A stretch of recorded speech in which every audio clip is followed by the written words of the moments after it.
of you had your lunch, and I welcome you back again for in the conference for this next session, which is on securing big data and protecting businesses.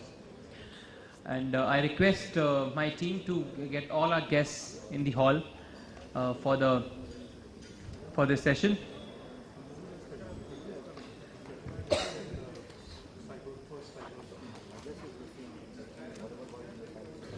I request our event manager to please get this temperature a little up.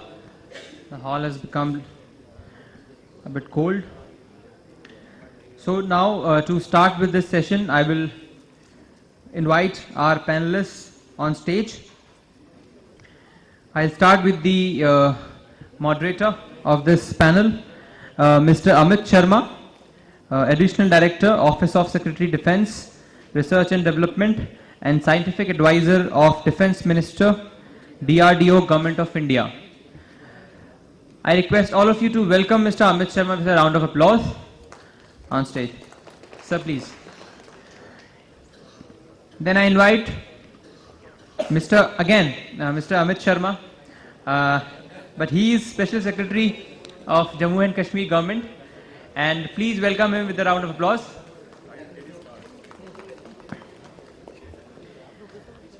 I invite Dr. Srinivas Josiola, Senior General Manager, National Institute for Smart Government, NISG. Please. NISG is also a partner in this event. We also have two industry experts with us.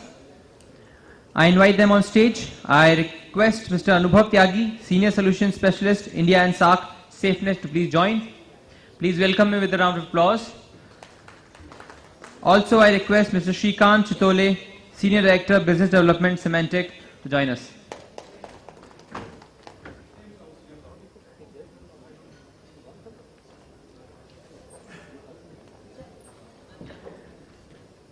So, just want to inform the moderator that we have two industry presentations, and then we have one presentation from NISG, and then we will be, with your permission, we will be going with the panel discussion, and we'll try to wrap all these things in 1 hour. So I hand over the session to Mr. Amit Sharma now.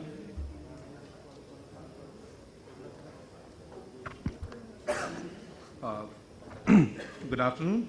Thank you. Let's talk about the panel discussion and the session that we are having here. It's on securing big data, protecting business. The term, the session itself is composed in a much more wider perspective as compared to very specific ones. That is, first you are talking about big data, and then to secure it, and then subsequently how exactly the industry or business is protected around it. So primarily first is big data, the security of it, and then exactly how the business is impacted. And when I talk about business, I talk about business from corporate angle, I talk about business from governmental angle, because big data is essentially about data that you contribute. Everything, the moment you step onto the internet, you contribute something. Each time you have an email open, you have something that's been stored over there, and now we are talking of petabytes of data, much more beyond that. And that's the veracity of big data.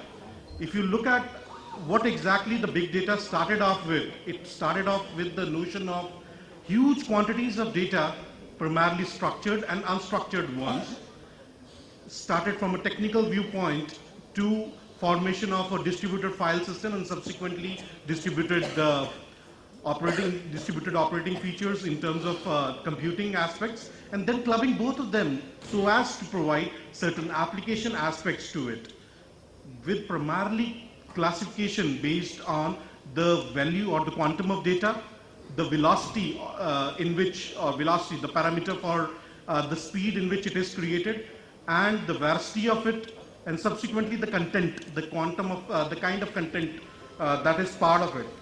Big data, the sources of it is enormous. It can be, that is why I specifically laid out the first aspect. It can be structured, it can be non-structured also. and you are looking at a homogeneous data, that aspect has certain challenges, key aspects or challenges that are attributed to it. These challenges, with the most important one, which I personally feel is the most critical of all, that's primarily the privacy. And the second component is about the security of those data.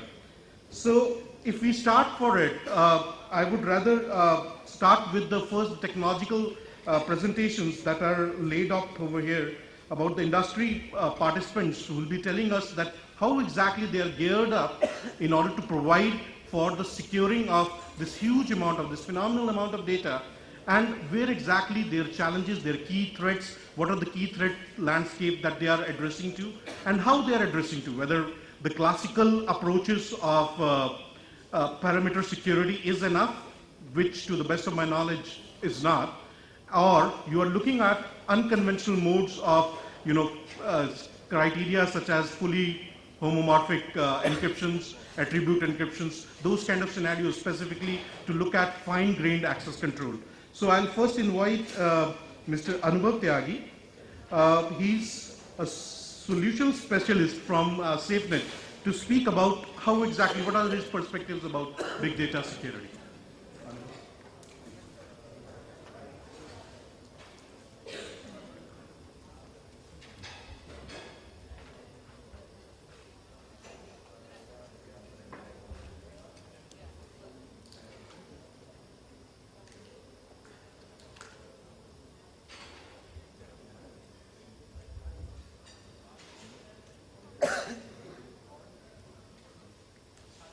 Good afternoon all, and thanks for giving me a chance to speak in front of you after lunch. So I will try to make it short so that you don't feel sleepy around here. We have an interactive session after that.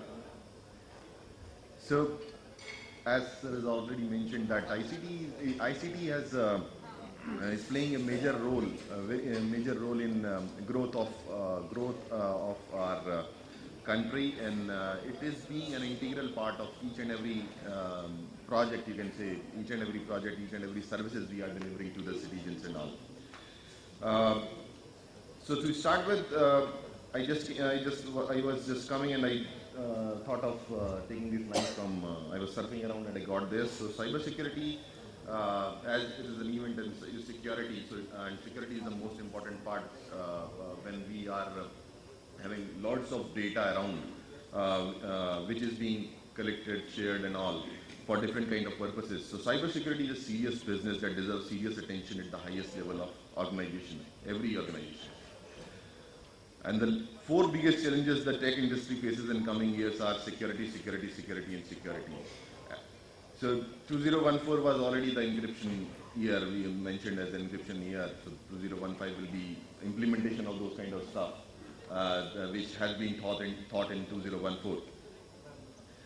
So, just to start with some of the facts, 40% growth in data volume per year and will grow 50 times by 2020.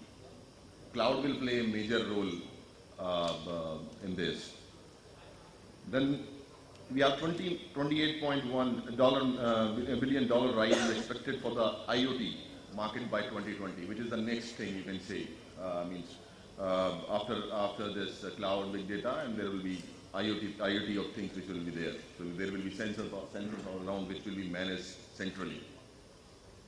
90% data in the world today has been created in the last 2 years. So you can see that what growth we are having in the data thing, what volumes we are capturing, what volumes we are having, what volumes we are generating through different kind of things like social media and all, different database being created.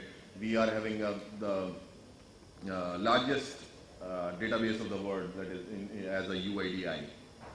So you can see how much amount of data is being captured and is there to be shared and to be used, to be processed.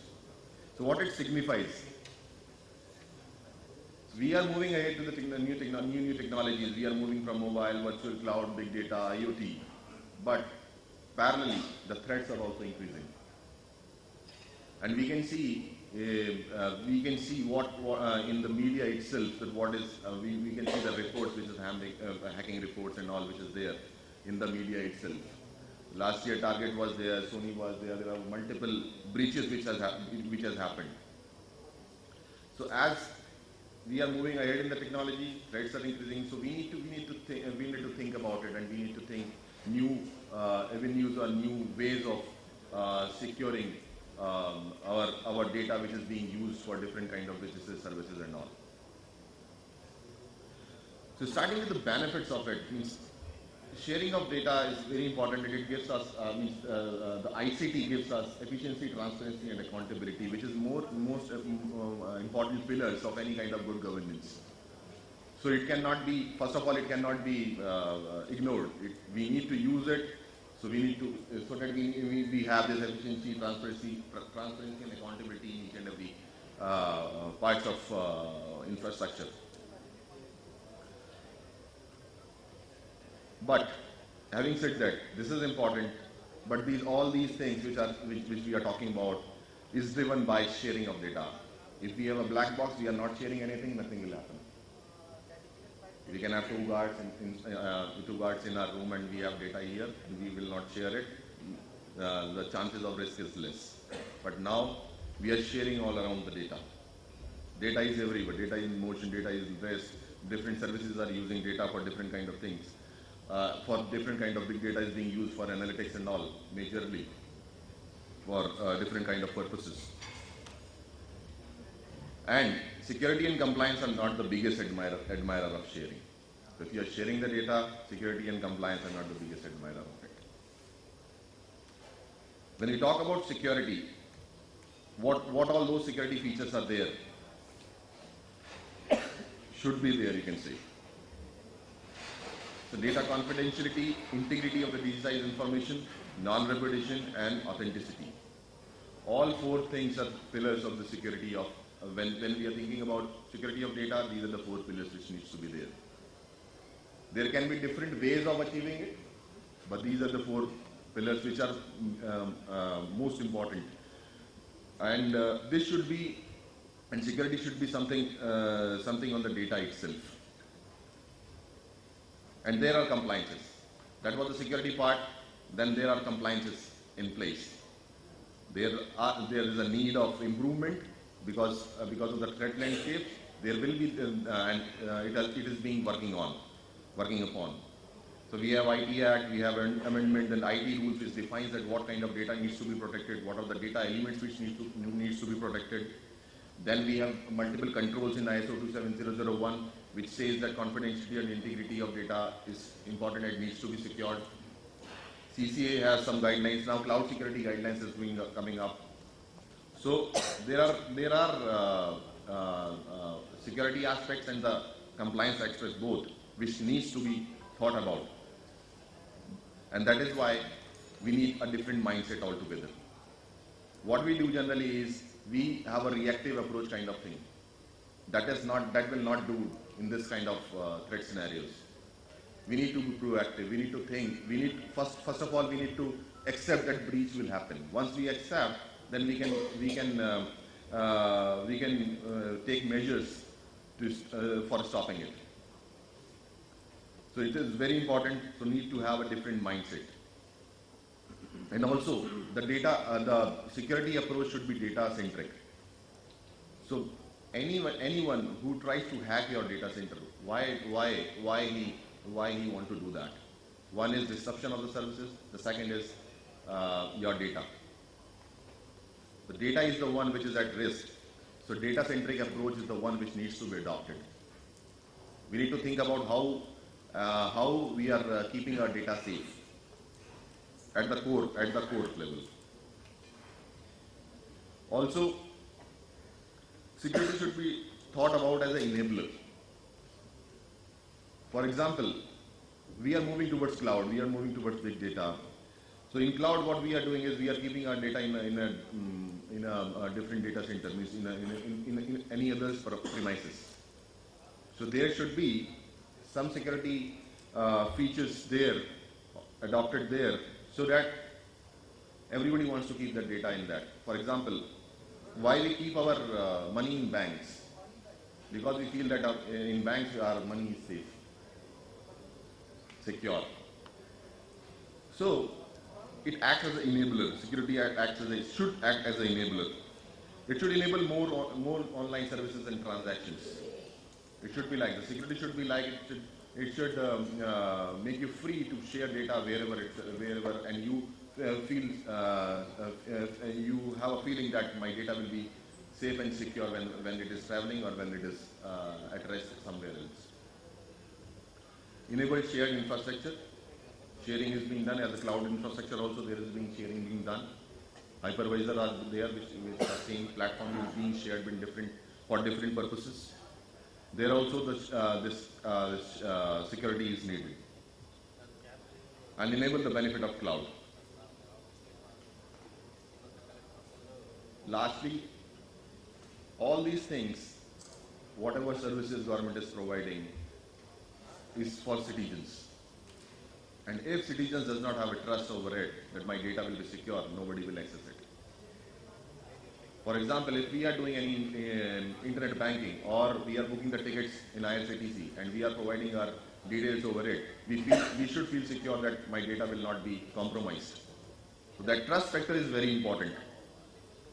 So how that trust factor, how this security is being should be approached. So encryption is an essential process for protective sensitive data, provide risk management and ease proof of compliance. So encryption gives you, by encryption you can have security as well as compliance in place.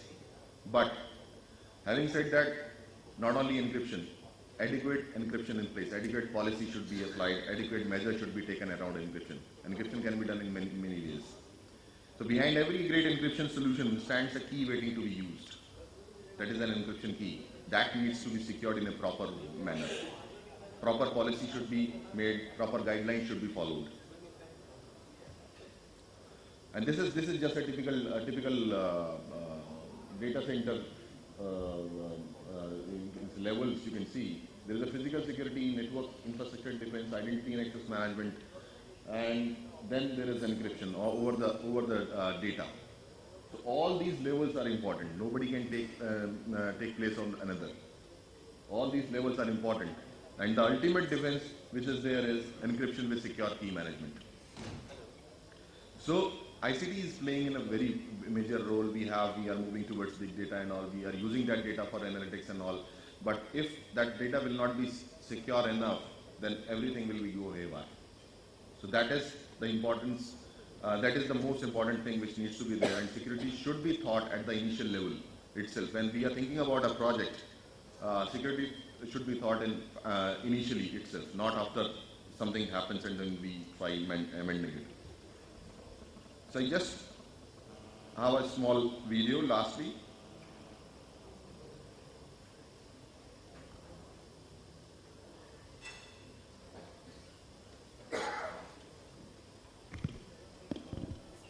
Cards, leaving many shoppers worried. Months later, after a prominent financial institution disclosed that it may have been a victim of a data breach, the criminals had to have some inside knowledge of the company's point-of-sale system in order to compromise it so effectively.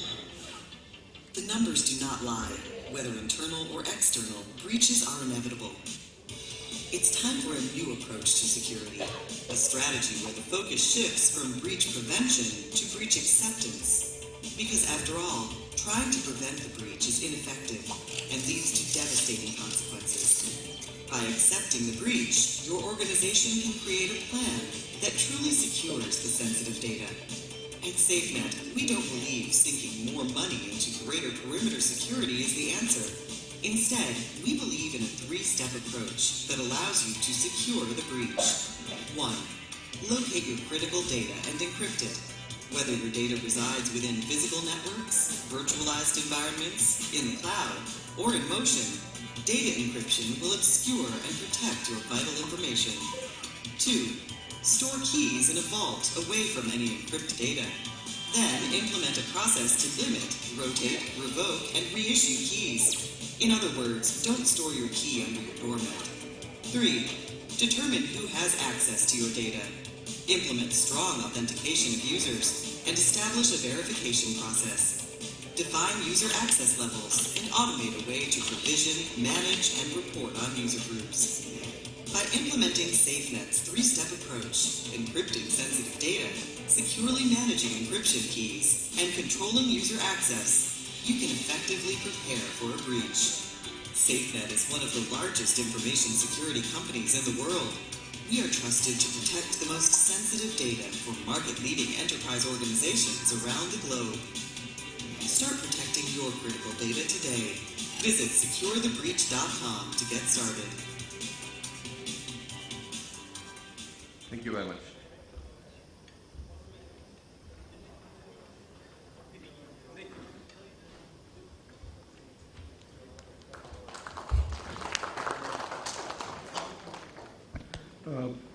Thank you, Anubhav, for a very nice presentation on exactly defining out what exactly would be required. And encryption, nevertheless, has been spoken about it.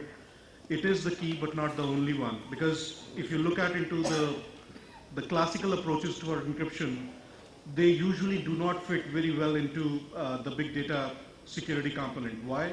Because if the data is already encrypted and then stored in a kind of a distributed file system approach or a big data components, it's not essentially going to give you the kind of things that are required, because you essentially require encryption which should be fully homomorphic in nature, and the operations are implied on the encrypted data.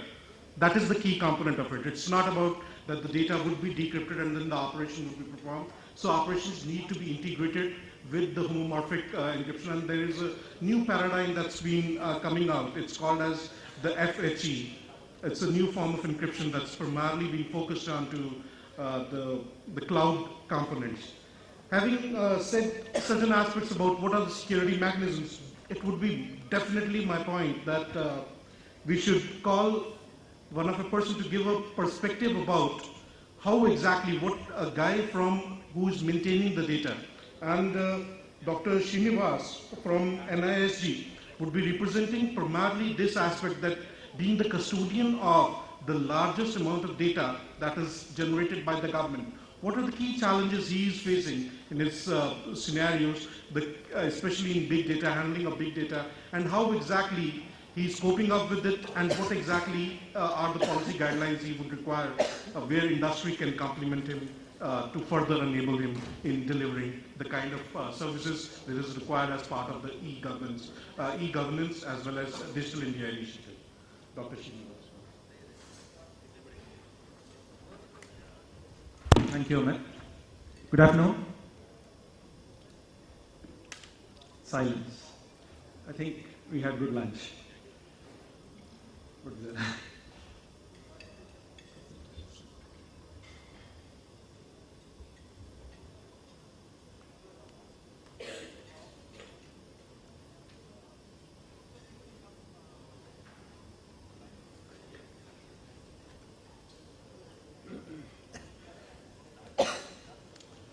So, the context is set from a corporate perspective.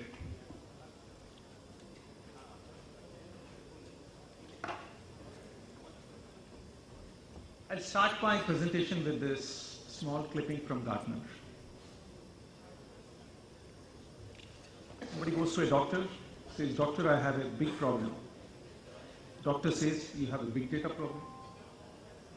So we are all in this context right now, surrounded with data, have the data, how to use the data.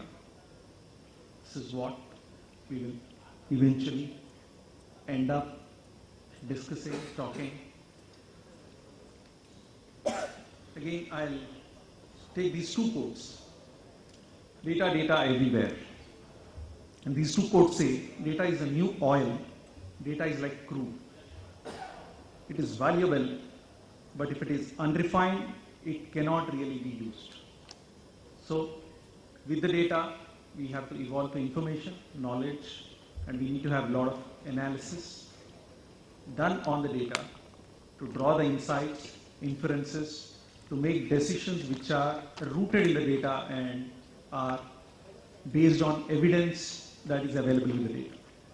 And another small quote which I pick up, we have for the first time an economy based on a key resource.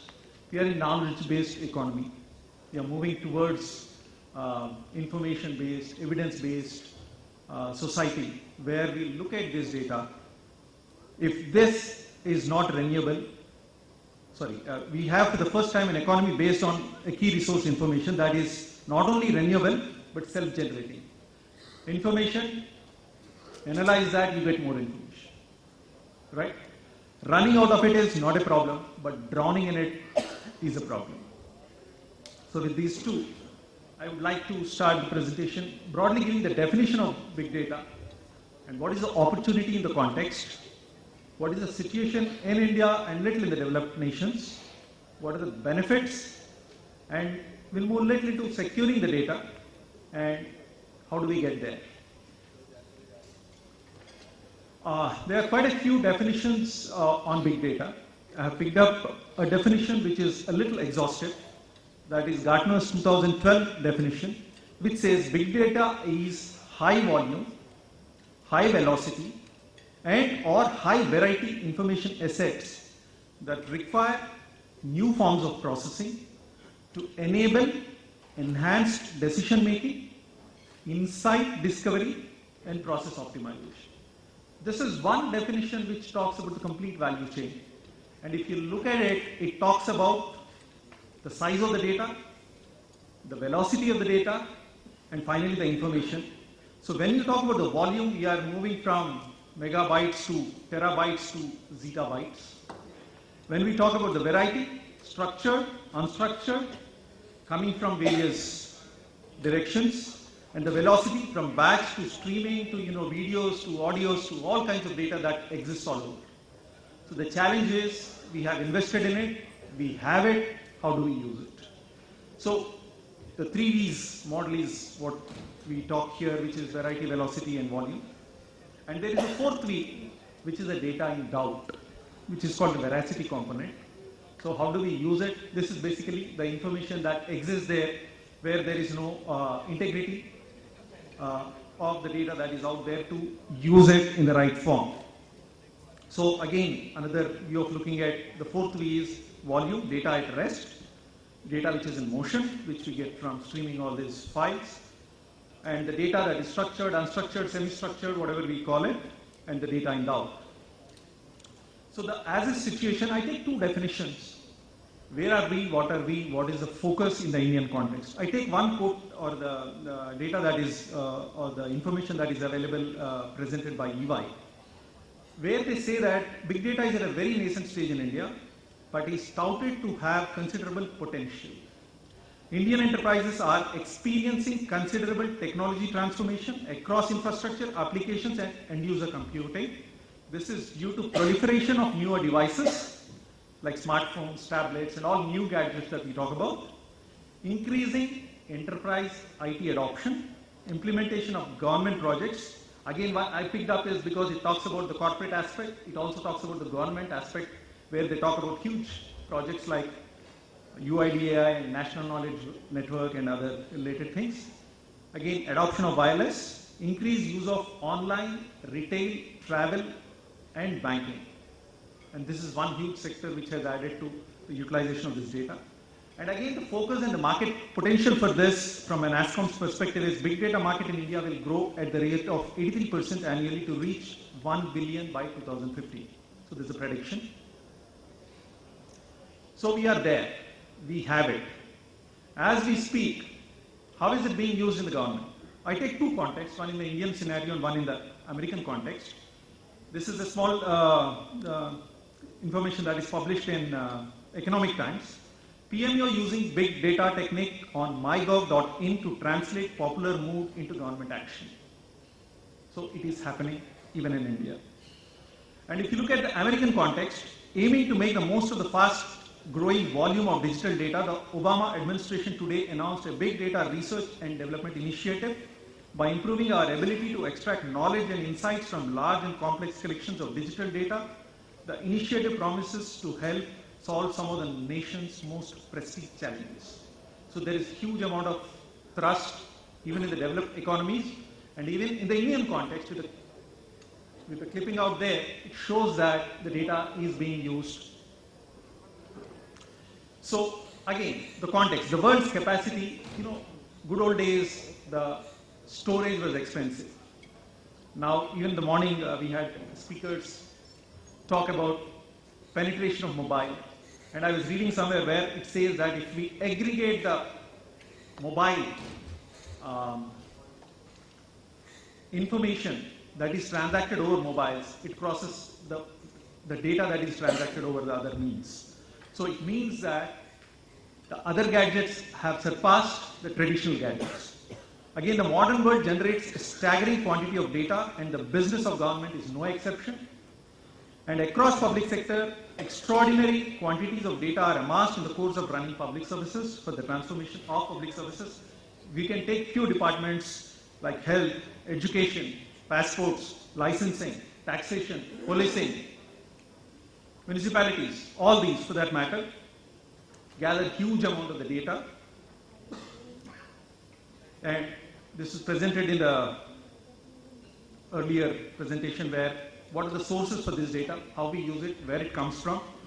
So we have the Googles, Facebooks, Twitters, and various gadgets getting added, the Internet of Things, right, which is adding to the volume on the Internet highway.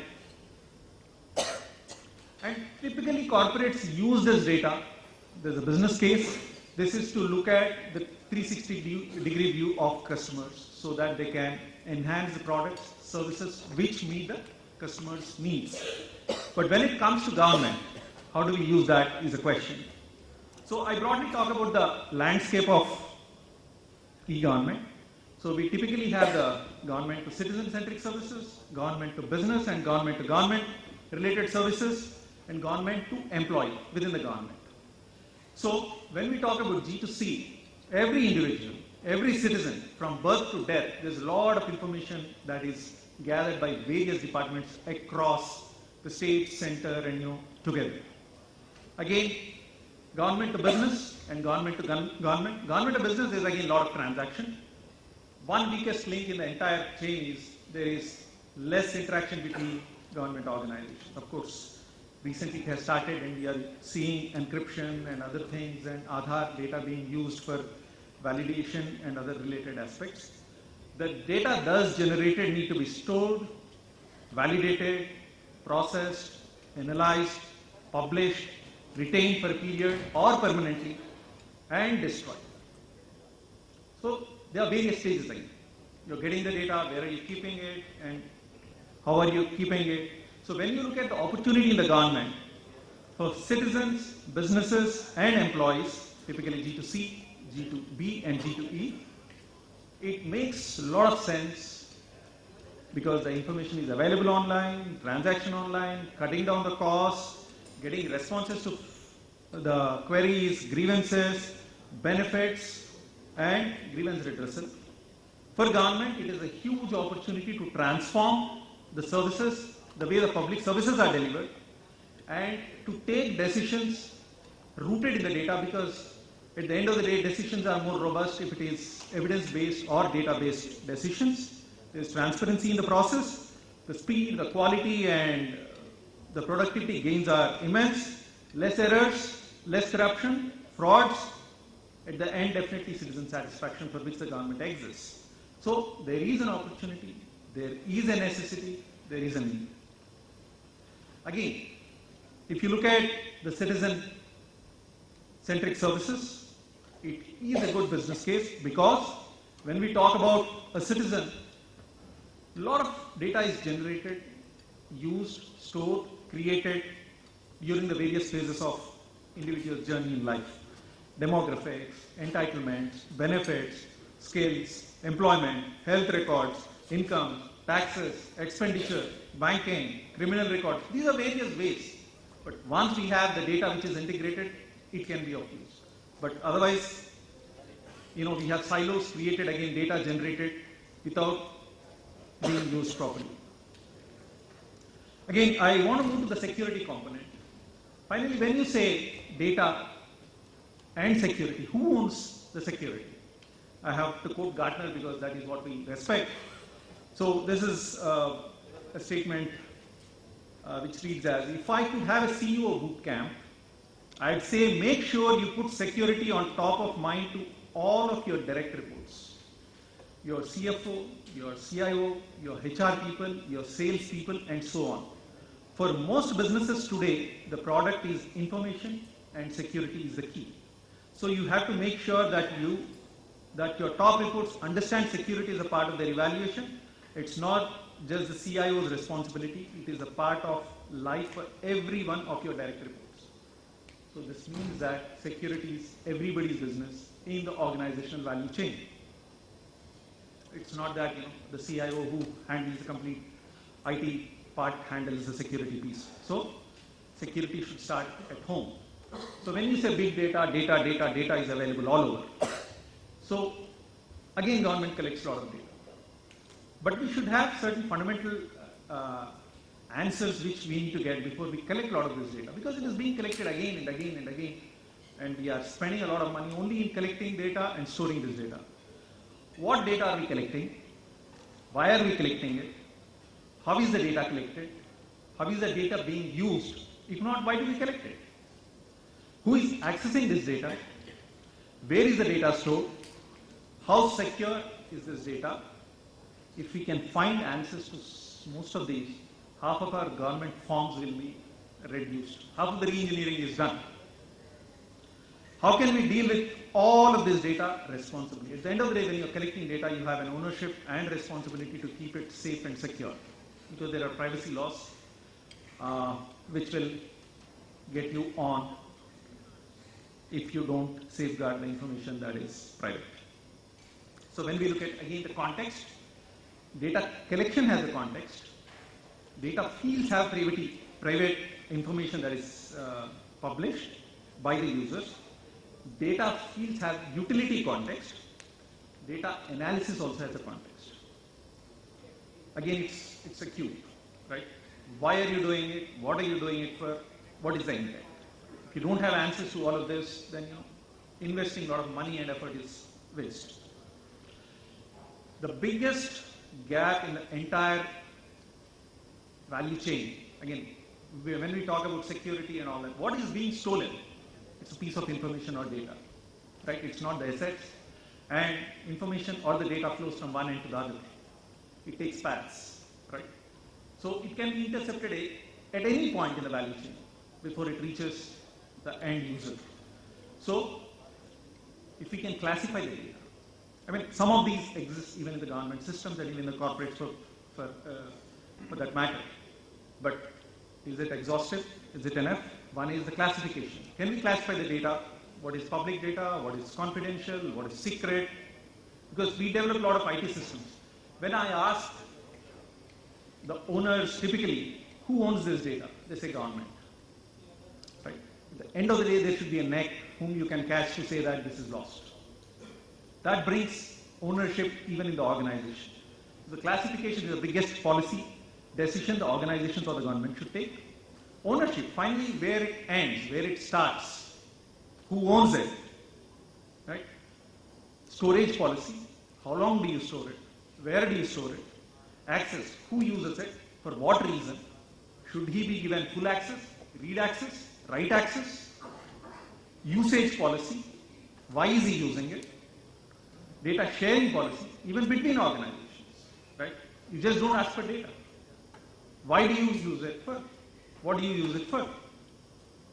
So there should be agreement between organizations, between individuals, between corporates. Retention, how long do you retain this data? How do you shred it? How do you protect it? How do you secure it? How do you destroy it? Finally, all these are policy decisions which need to be there, mandated, agreed upon, respected, and then used. Finally, how do you ensure that this happens? Audit, compliance. Even this was discussed in the morning in the digital Indian context. One of the biggest, the weakest link is compliance, audit, checks, and balances. Right? We have right to information. we also have responsibility towards this information at the end of the day. And to be in business, we have to safeguard this data or the information and secure it. With this, I conclude. Thank you.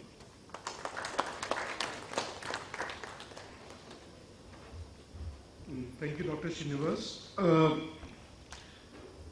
Just going, before just having Mr. Chitole's presentation, again an industry perspective on the security, we would like to have a special address in terms of the challenges that are faced primarily from the use of ICT in various service deliveries, specifically in relation to National Highways and Infrastructure Development Corporation. We have Mr. Sanjay Jaju. I would request him to please deliver a short note in terms of what exactly are the challenges that he is facing and how exactly the industry can address to those challenges.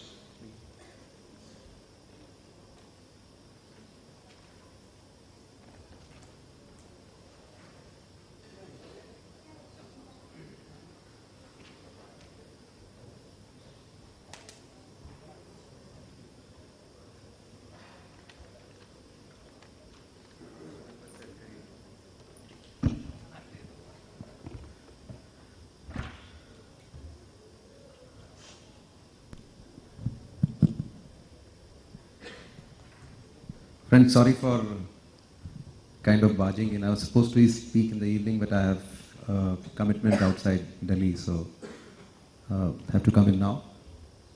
I'm not exactly talking about big data. I was asked to speak on a very recent initiative that we have started in the Ministry of Road Transport and Highways. And yes, you can apply any logic. It's how ICT tools can solve fundamental problems which are faced by the government, and certain challenges which look daunting in a non-IT environment, how those challenges get sorted out by the use of information and communications technology. And of course, on top of it, you can always build layers of big data and try and figure out how you make use of the data that gets collected for the general improvement in the governance. Now friends, let me present to you the challenge that we're facing in the infrastructure sector. I am in the Ministry of Road Transport and Highways. Until recently, I used to be IT Secretary of Andhra Pradesh, and now I moved to Government of India. And obviously, once in IT, you always remain in IT. So even if you're in a infrastructure sector, you're expected to apply IT solutions to the needs of the infrastructure as well. And something that cropped up as a problem a couple of months back, and how IT has helped us resolve that problem is something that I would be presenting to you now. I would need internet access because I don't have a full-fledged presentation. This is a website that I wanted to show to you. This was launched by the Honorable Minister, Mr. Nitin Gadkari, a couple of days back, right across in the National Media Center. I don't know how many of you have heard of it, but this is as old as 2 days. This was launched 2 days back. Let me tell you the problem, and then I'll come to the IT solution that was offered to a very typical physical problem. After the new government was sworn in, our minister was very keen to use cement concrete as the pavement material. And we would appreciate there are reasons for it. The reasons are, number one,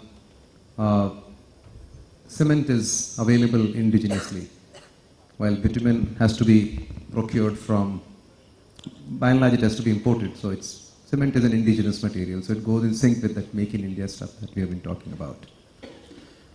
Second thing was the life cycle cost. Obviously the cost of laying a cement concrete road will be much higher if you look at a short run cost, but if you look at the life cycle cost, it works out quite cheaper. So couple of months back, 3 months back, he gave a call that, look, we are going to use cement concrete as the pavement material in all the national highway construction that we are going to be doing.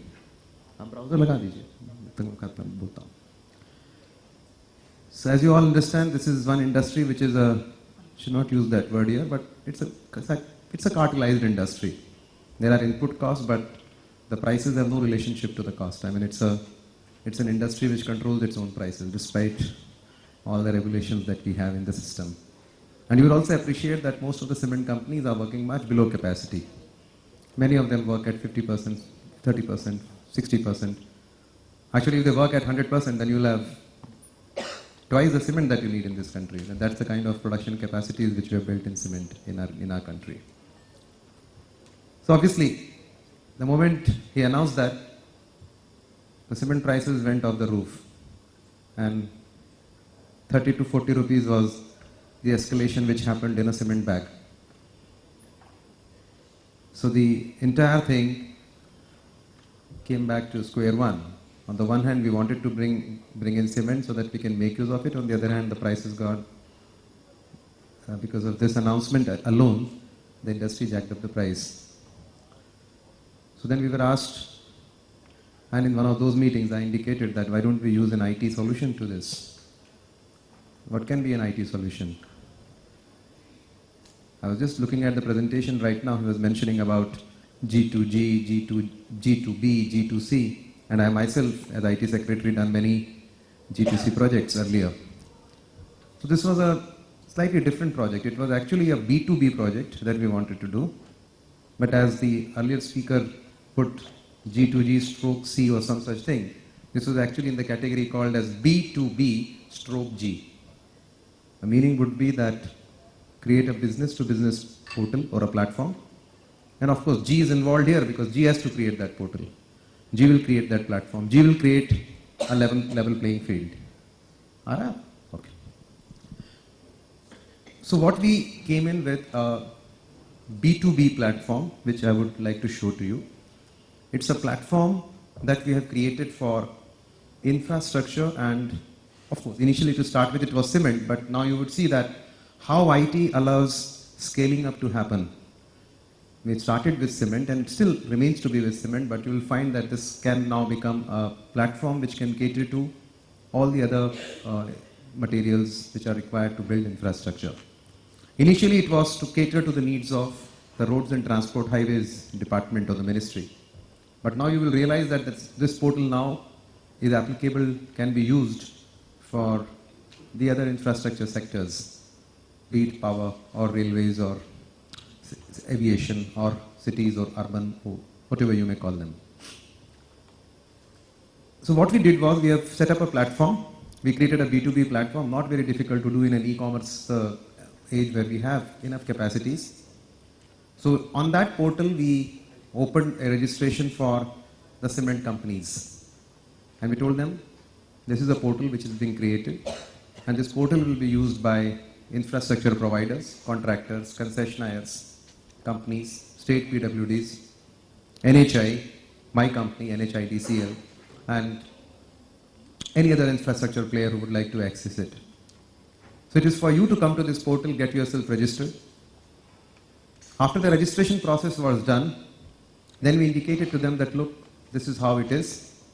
Of course, not everybody registered for obvious reasons, because there are some people who would like to remain away from such a system which promotes competition and cuts down the cartels and the cartels' effects. So obviously, 50% of the industry participated. Cement companies registered on this portal. Then we asked them, what is the price you would like to quote? And what are the quantities you would like to commit for 1 year? Obviously, the questions would be that, tell us how much demand would be. We said demand will be good because it's a Sarkari portal which is being created, and all the infrastructure players would be definitely coming to this portal. Although we are not going to mandate any such thing, it will be an arm's length approach, and there would be coming to the portal, booking their orders, and based on those orders, you can convert them into contracts. You would be surprised that the moment we set up this portal, whatever basic work was done, 36 different cement companies with more than 110 plants came onto this portal. They offered 100 lakh metric tons of cement on the portal. If I can show you the portal, you will see the expanse of and the reach of these companies and plants. So we had 100 lakh metric tons of cement being offered.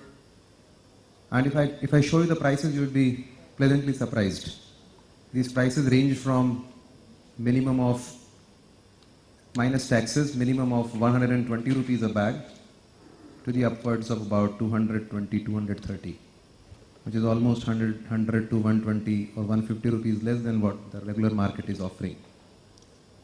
We mapped all these plants on the Google, which again, if I can show you the portal, you can see that all these plants are spread across the geography of India, across the length and breadth of India. We mapped their prices, we mapped their plants, we mapped different grades and different kinds of cement which is available. So all that exercise was done. After this part was done, then we built on the other side. Then we said, now we are going to open the registration for the buyers. And to be very plain and frank with you, for first 15 days, we didn't even get a single buyer to come in. So we in fact launched this portal without any buyer on Monday. When we launched this portal on Monday, that is about 2 days back, we had no buyer. But we said, okay, we have 100 lakh metric tons of cement which is being put out. And now it is for the buyers to register and pick it at these prices. And again, it's no compulsion. It's a B2B portal. We have nothing to do. We are only creating this. There is no registration fee for either of the parties. Only thing is, we assume that a cement company, and we are taking that undertaking from them, that they can only reduce the price which they have quoted. They can increase the quantities which they have quoted for that price, but they cannot do vice versa, because ultimately it will be infringent on the contract conditions. So based on this premise, we had launched this portal, and as I mentioned to you, that day we had no specific buyer.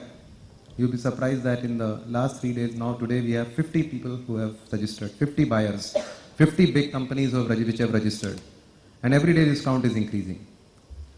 And it is now for that company to go to the portal, look at the Google and figure out the logistic costs. It's not essential that price alone will be the criterion, because these are all factory gate prices. So eventually they will have to add the logistics cost, the cost of moving the cement from point A to point B. And based on that, they will take their own decision to figure out where they are going to, which plant they are going to be selecting. There is also an option and a feature in this portal for not just booking cement from a specific plant, they can also schedule the supplies. So what actually happens now is, a cement company also knows in advance that these are my rough orders, these are going to be my supply positions, and eventually they are going to be able to make use of the capacities that they have built in. And it's just a beginning, as I mentioned to you, this is just 3 days, 4 days back that we had launched. And our entire complex, which was, for the entire month of January, we were struggling with this whole notion of, look, on the one hand, we want to bring down the cost of, speed up the infrastructure plus bring down the cost. This small IT solution in no time has transformed the entire game for us. And in fact, now those who didn't even register for the cement portal at that time, now they are queuing up and they are asking us to register them also. So this is how an IT solution can transform. And Mr. Gadkari was pointing out in the press conference that 100 lakh metric tons, you multiply each bag by 100 rupees, you can calculate the total national savings, and you will have the figures before you. And somebody asked, what is the cost of this portal?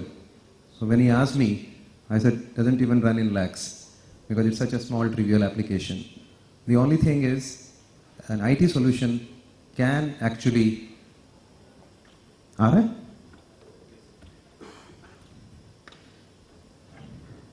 can help solve physical problems. I have been in this sector for almost 14 years, earlier as IT secretary in various capacities, and I realized information technology does provide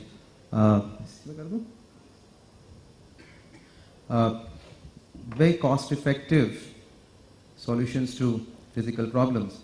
And this was one example. And as I mentioned to you, currently we are only looking at cement. And suddenly, in a meeting that we had, when we launched this, somebody came in from steel plant. And this, actually, they said that, we have a lot of steel slag which is available, iron slag is available, which can also be used as an infrastructure aggregate for making roads. So suddenly the idea came that, look, now we started with cement, but then over a period of time, this can become a place where materials, anybody who wants to sell, let's say somebody wants to sell steel, somebody wants to sell aggregates, somebody wants to sell some specific technology. Let's not bother about material. Let's say I have a specific technology to build roads. I have a specific technology to lay railway tracks. So once this platform becomes a useful tool, possibly this can become a place where even technology providers can come in, because we expect this platform to be used by infrastructure providers, contractors, concessionaires, state PWDs, all departments. And so that is why we changed the whole focus. We were talking about this thing as a cement and infrastructure provider. But if you now look at the name itself has been changed to Platform for Infrastructure and Materials Providers. So it becomes a tool where materials can be brought in and technologies can be brought in. We call it INAM Pro, INAM. It's an acronym for Infrastructure and Materials Providers. And of course, it also stands for that Hindi Inam. So it's a kind of a prize to the nation that way. So it's a very trivial job that was done here. If you look at it, this entire application was done in less than a month. But in terms of the value proposition this holds for the country, it has immense opportunities. If you look at it, you have the cement company registration here, you have the buyer's registration, you have the cement orders. So they can order online, they can register online. And as I was mentioning to you, this is the total quantity. More than 94 lakh metric tons of cement has been. And look at the company list. This is the entire landscape of the companies which are there on this. And as I mentioned to you, when we started this, we had no buyer. But today, when I look at the entire information also is available in public domain. The whole idea was to exhibit the prices as well as the quantities. Now here is a list of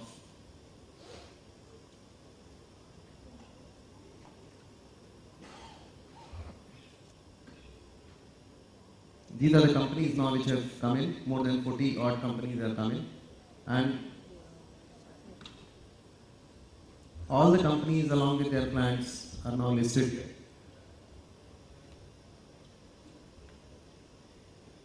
And people can, and those who want to buy this can come on the fly and look at it. For example, this particular plant is offering a unit price of 185. And then one can look at the total available quantity. He is offering about 60,000 metric tons. So it is for the infrastructure provider to actually look at this and take their own decisions. Lastly, I would like to just show you how the spread of these companies is on the portal.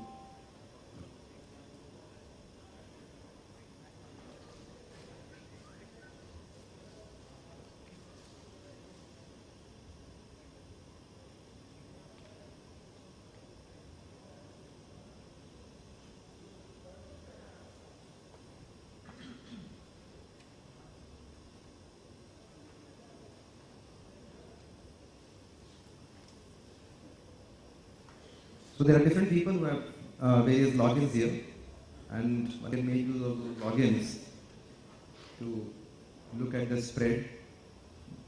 But obviously these are all spread out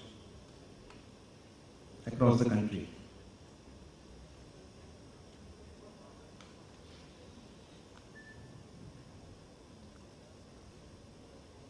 Yeah, so this is how it looks like. More than 38 companies have registered, you have buyers who have come in, and now gradually the stock is also going to be moving in. And this is how these companies are spread out. Different companies have offered different products.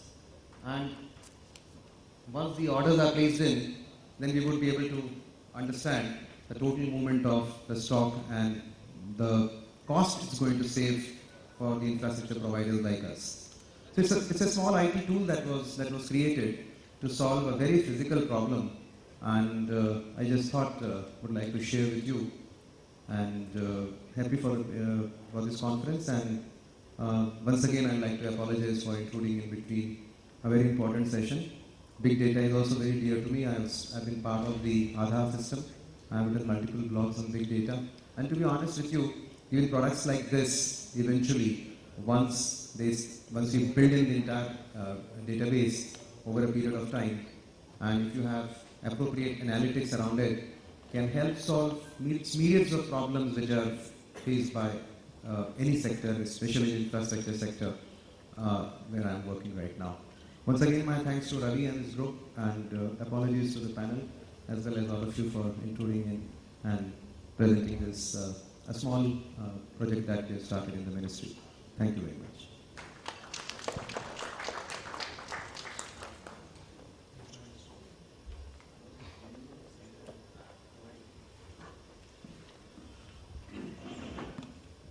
Thanks, Mr. Jaji.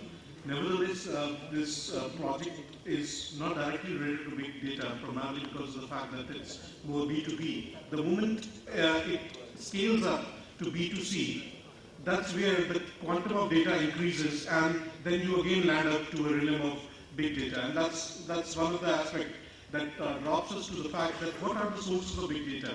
And when we talk about the sources of big data, one of the most prominent thing that comes in sources is the social media.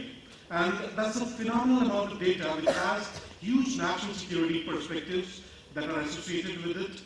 And if you're looking at more and more how there is a large amount of how anti-national elements and more oftenly terrorist use of social media has been moving out at a vast scale, coordination to rest of the things is phenomenal. Then you have the introduction of what is called as the dark web, and subsequently of what do you call as virtual currencies. So recruitment, analyzation, and all these ploys that happens in typical classical CT domain has also moved into social aspects. And that's where the key aspect of the data analytics or the data analytics components of the big data comes into the play. Now when we talk about social media, here again I would like to invite Mr. Amit Sharma from government of J&K, because that is one of the places where he has been, from a practitioner's point of view, how exactly social media and rest of the things have changed. And to tell you very frankly, J&K is one very peculiar state in which you have a concept of the bar move. So you have big data, you have huge amount of data currently in classical form of files and all that. So for 6 months, it will be in Jammu, that will be the capital of the state for 6 months, and then subsequently there is going to be Srinagar, that will be the capital for next 6 months. So these are some of the practitioners' challenges. At one end, from national security perspectives, you have unrest of anti-national elements and terrorists using social media and creating big data, and then you have these kind of challenges which are faced by the government. So this is some of the perspectives I would like him to share with you.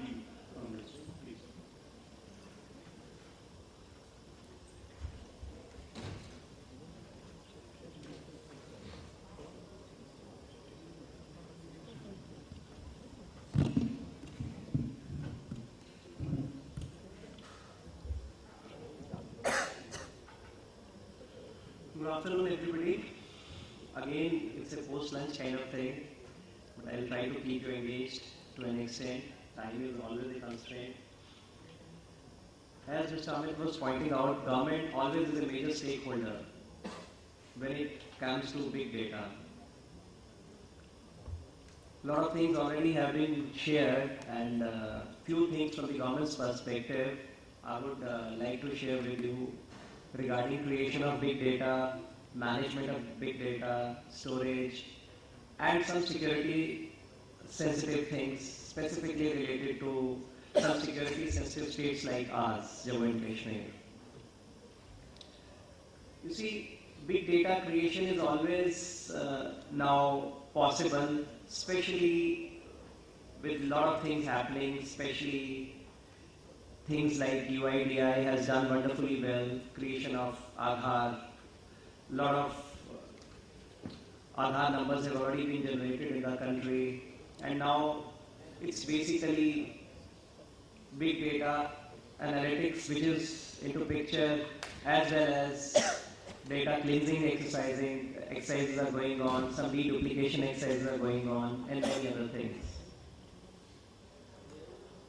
From the government's perspective, a lot of things are to be seen. Yes, it's a conference which is focusing on security, nation's integrity, and a lot of things which are at stake when we are going for the data exercises.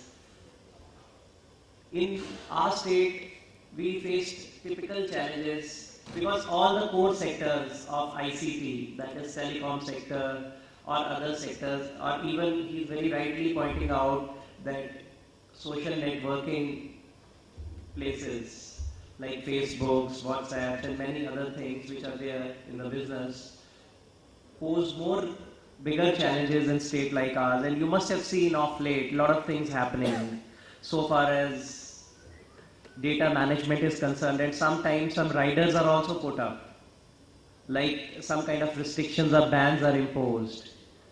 You must have been aware that still prepaid numbers of J&K don't operate outside, and outside ones don't operate in J&K. It's like that, still that. So it's again a challenge regarding big data, which needs to be addressed. Because obviously nobody would like to work in a constrained atmosphere in times like we are going through at present. Similarly, sometimes there were few things, some mischievous elements or some things which had happened. Some time back, couple of years back, we had an ugly incident, some emailers which had gone from IPs located somewhere in J&K, a particular district known as Kishtwar district, from where NIA team had gone, and they tried to find out some kind of threat and those kinds of some anti-national activity, some militancy related thing. So they obviously tracked that cyber cafe and all those things. And many times in Kashmir also we find these kinds of threats coming up, and immediate action is taken. But then the challenge comes regarding management of big data.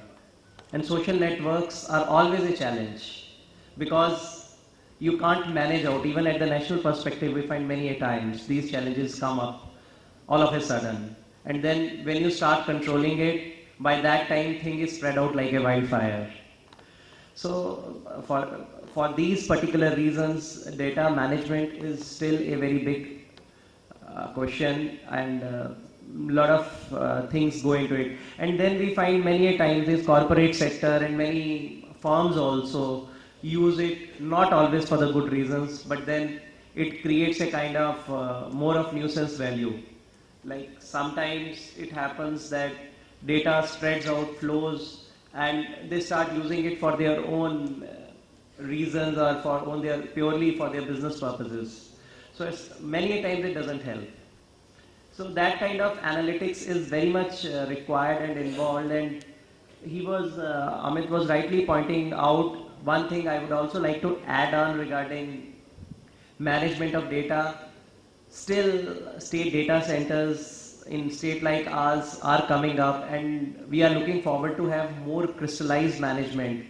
As Sanjay sir, they have done very well in a state like Andhra Pradesh, which has got quite advanced, and a state like Maharashtra, which I also experienced last year. They are into data management and data deduplication exercises, especially after almost implementation of Aadhaar at a very large level. But then, yes, our state is still facing that challenge of creation of big data warehouse, from where we'll start analyzing and doing a lot of future exercises. But then the data which is lying in the private domain requires a lot of management, which is a must in a security sensitive state like ours. Darbar move, as he was pointing out, many of you must have been aware also, 6 months, the whole of the civil secretariat virtually moves, that too on truckloads. The data in a manual form moves from one capital to another, that is from Jammu to Srinagar and from Srinagar to Jammu in summer and winters respectively as the capital moves. So there's a big challenge looming. Sometimes we just joke around in our circles that God forbid one truck falls into River Chenab from where the trucks move from one city to another city. The whole department will vanish. So there's a big challenge of data management, data creation, which is a long due kind of affair. We are looking forward to creation of data centers. Data should be stored in those data centers with DR centers also located somewhere, preferably outside the state. Like last year we saw some havoc of floods, devastating floods. So we lost a lot of data also because still it was in manual form. So it is always a big challenge, first of all, data creation, then data storage, and then its proper analytics and security. So we are going through different stages at different places, but it's high time. We must come up with a lot of solutions, fast tracking of data management, and I'm sure no government would like to stay behind so far as implementation of data management is concerned. Very good solutions are already available in the corporate sector. We saw some very good presentations, like one to SafeNet thing came up very well.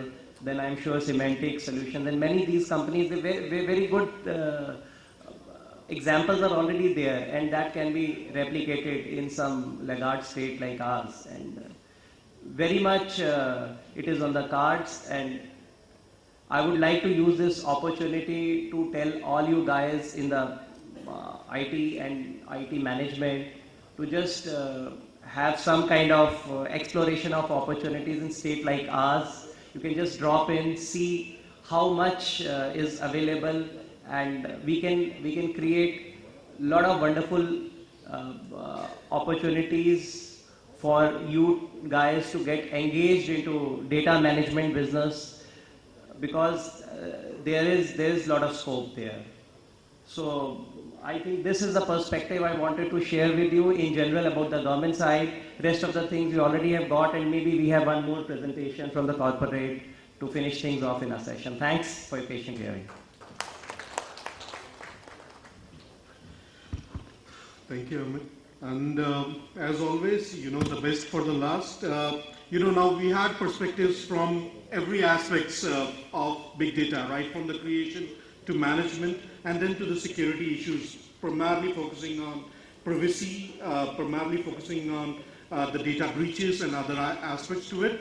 What is at the end of it I would like is that, the answers to these questions, and Shrikant would definitely be a perfect mix to, at this stage, to provide that.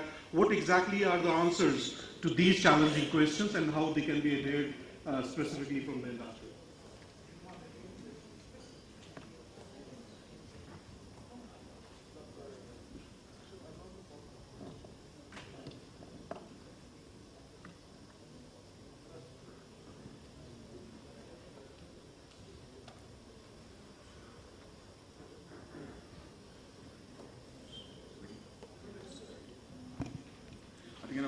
While we are waiting for the laptop to get come up and the presentation to start, just a couple of questions which I wanted to understand, because we've been talking about the big data, we're talking about the analytics. I don't know where when you talk about the big data or data versus information. So how many of you have the 3G data plans? I think you can just raise the hand. I think almost everybody. How many of you have 3G information plans? You may not have. So I think the whole idea here is that we are talking about the data security and not the information security, because information security is embedded actually into the data security engines. So with that, let me just start my quick presentation. I think we're already running late from time perspective.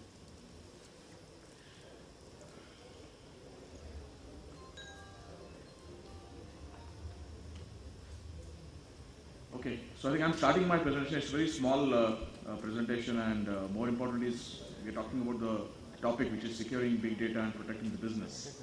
And what I'm going to present in the next couple of slides is all about how we look at it from semantic perspective.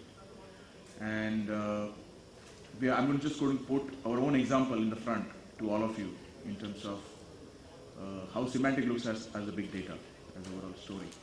And how do we look at it from internal organization perspective to protect our business, which is our business is predominantly into security and information.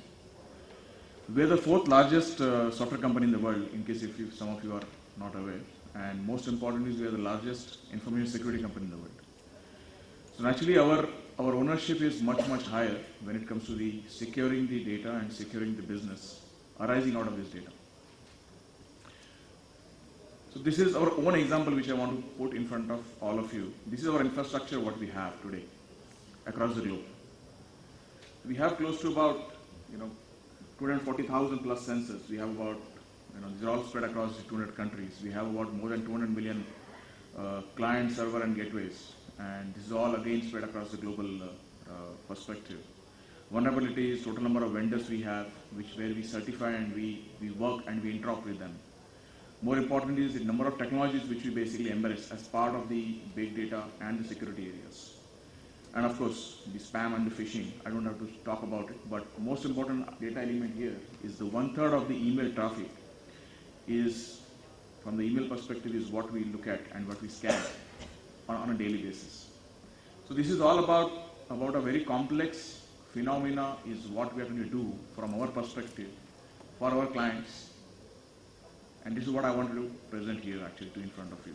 So this infrastructure, what exactly it covers? It covers this.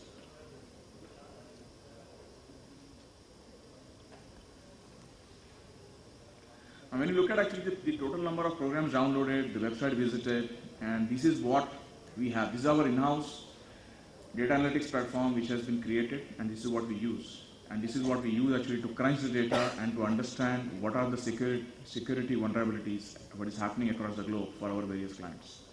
And I thought this will be a very apt session for us to come and talk about big data analytics and big data security, how we look at it from our perspective.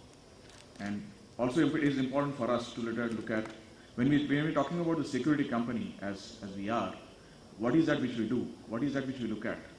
And more important is, what is this all about? It's all about actually the intelligence aspect. It's nothing else but the intelligence.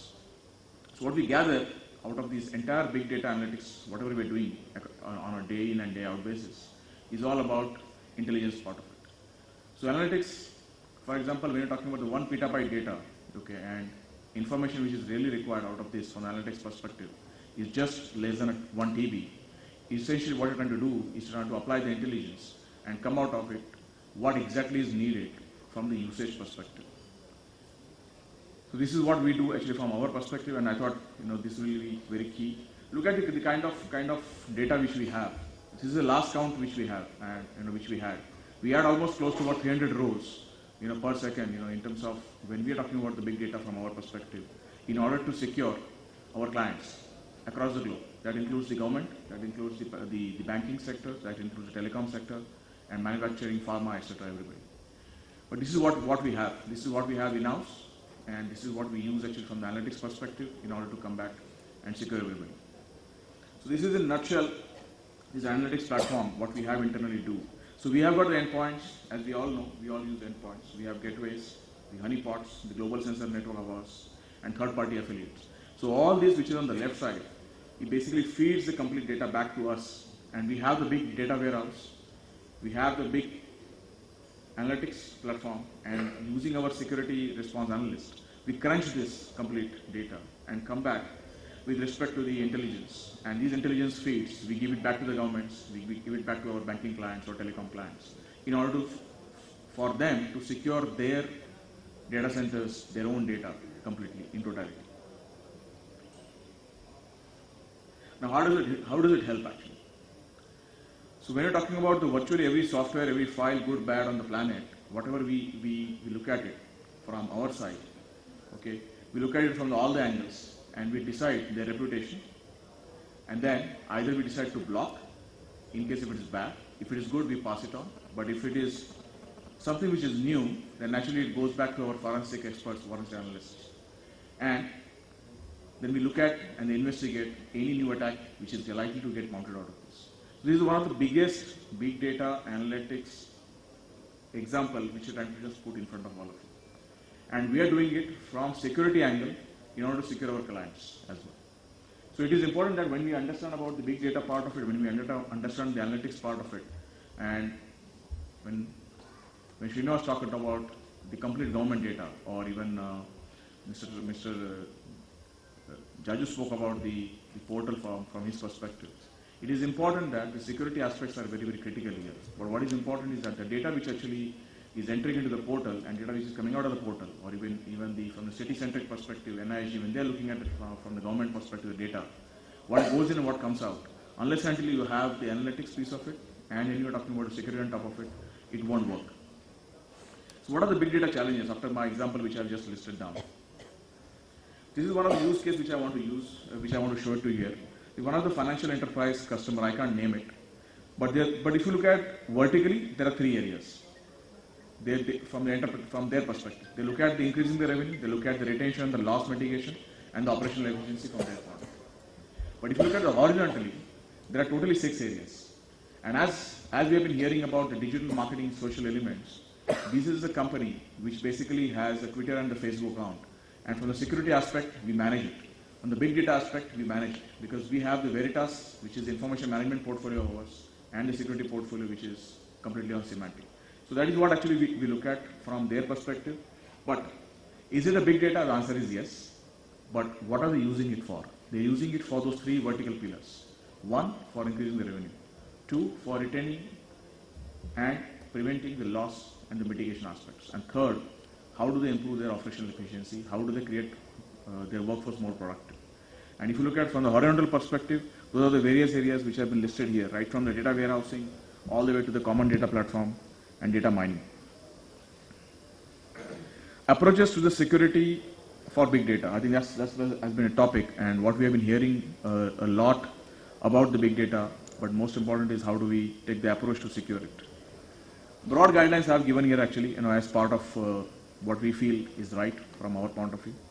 Number 1 is various considerations. I think even SafeNet spoke about the consideration in terms of authentication, access control. But more important is the encryption. We spoke about encryption as well. Tamper-proofing, time-stamping, data classification. I think we have heard all these things in the beginning as well. Most important is a data which is of 1 petabyte, and when you need actually less than 1 TB, naturally you are looking at the backup and the archival kind of solutions as well. But most important is that whenever you need it, which is the data at peace or data at rest, how do you take it out whenever it is needed actually, in a very short minimum time frame.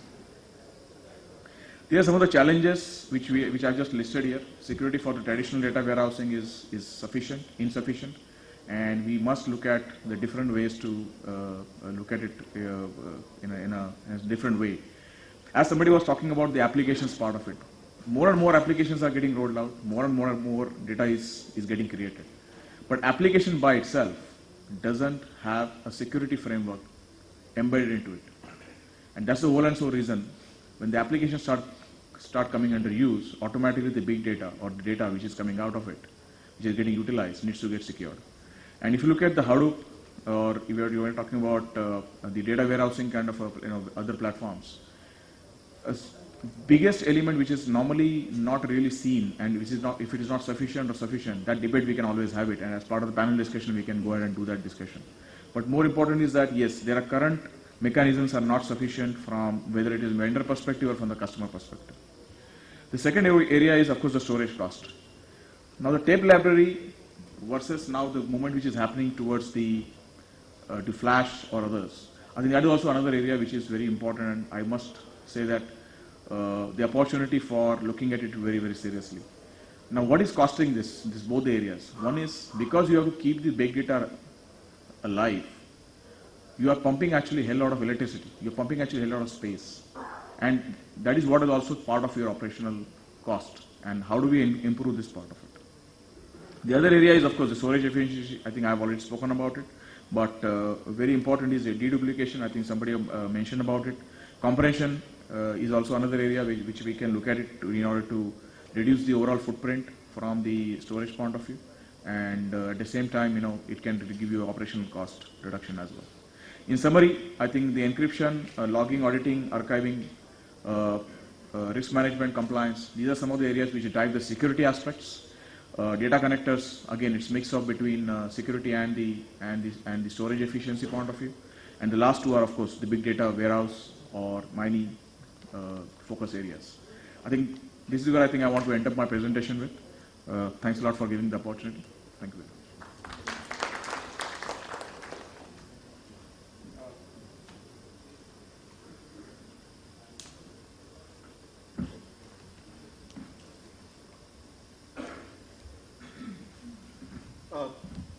Thank you for the presentation, and I think we are actually grossly running late on time. So we'll just have a short interaction for around 10 minutes or so. And if there are, please feel free to pop in, because it would definitely be more interesting to have an interactive session on. Please.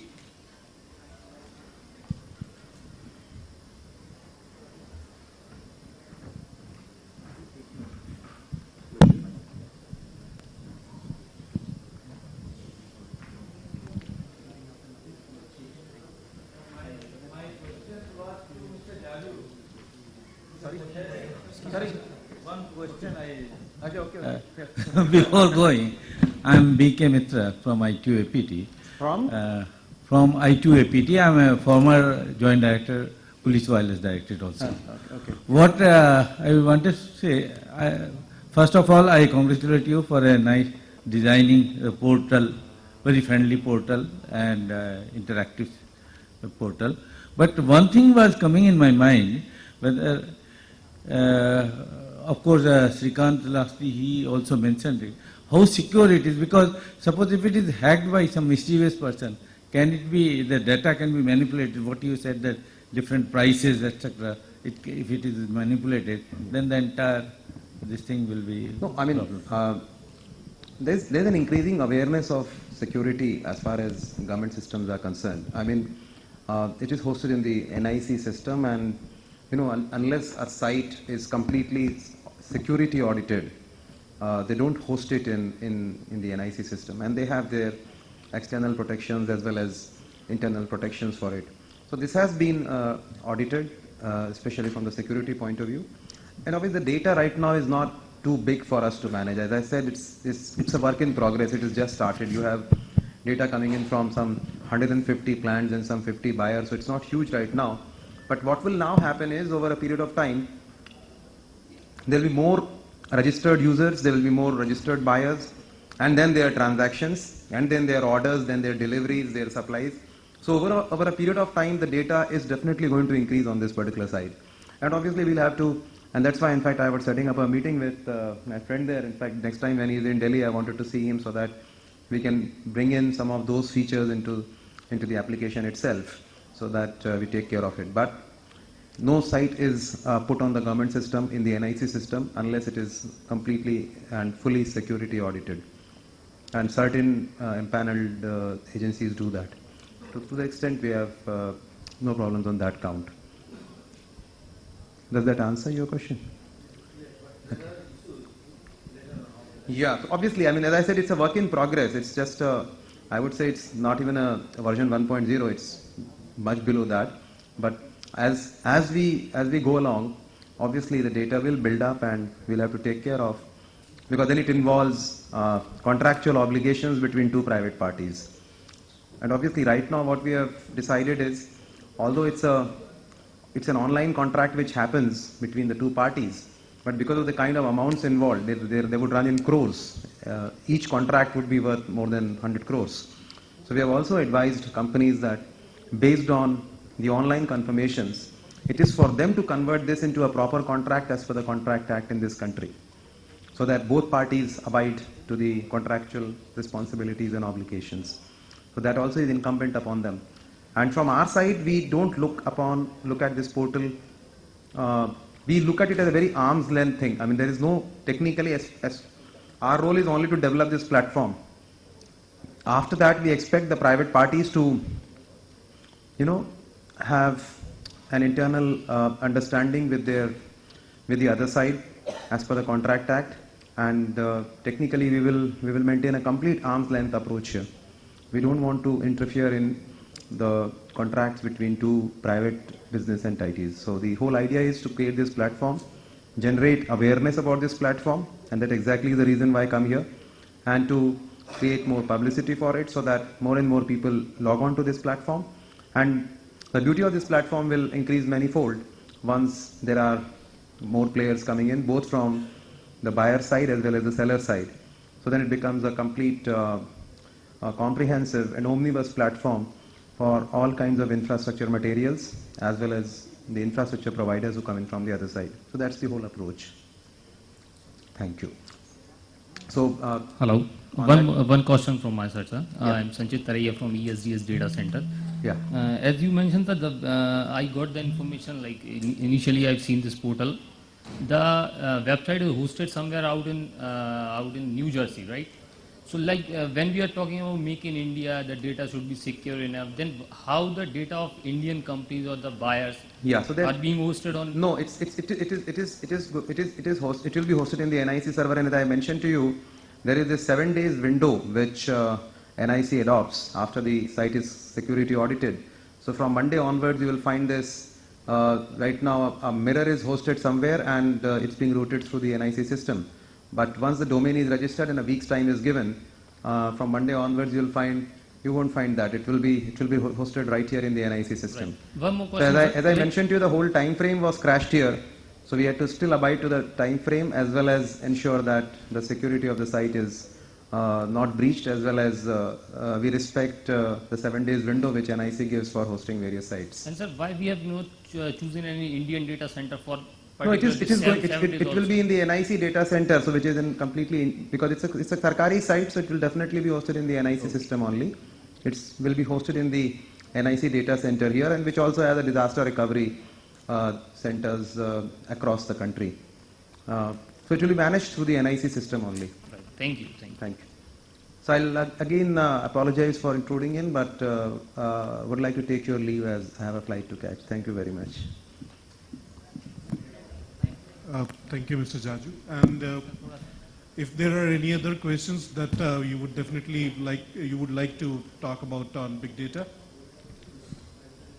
Anybody else? We'll take one more question if there is any. Okay. So that brings us to the end of the session, and it's a very nice one, because big data primarily it has threats and opportunities associated with it. The threats definitely have been spoken of. There is a security issue specifically to big data, but at the same time, big data is an enabler. Because I hinted on certain aspects, because this session is not primarily from national security perspective, but big data, specifically if you are looking at things from national security perspective, in counterterrorism, in larger interests, there is a phenomenal amount of data that can be extracted out, analytics that can be made, that can be pointing to much more better ways to counter these threats, that too in real time. So data is there, its security is there, but at the same time, the same data provides a medium and an access to how exactly security aspects, because analyzing of the data threats and then coming up with prediction analysis, these are some of the aspects that come as part of data analytics. I thank all the participants on the panel, and thank you to you all. Thank you very much. Thank you very much, sir. Just wait for a memento giving ceremony. And special thanks to our moderator, Mr. Amit Sharma, for so patiently and very smartly conducting this session.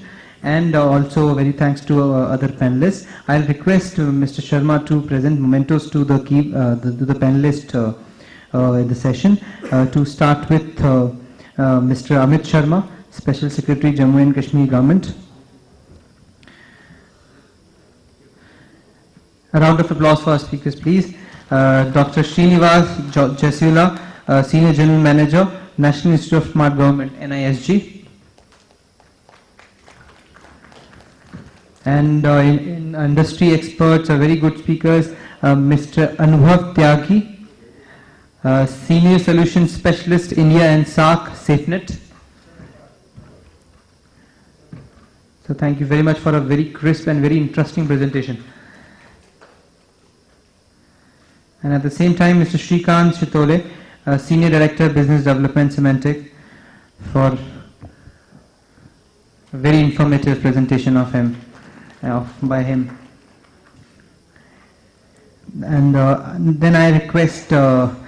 Amit Sharma, to Special Secretary Jammu and Kashmir, to present a memento to our moderator. Again, Mr. Sharma. That's a nice coincidence. Yeah, a very good coincidence, and so thank you very much. And a group photo is requested from all of you with the mementos.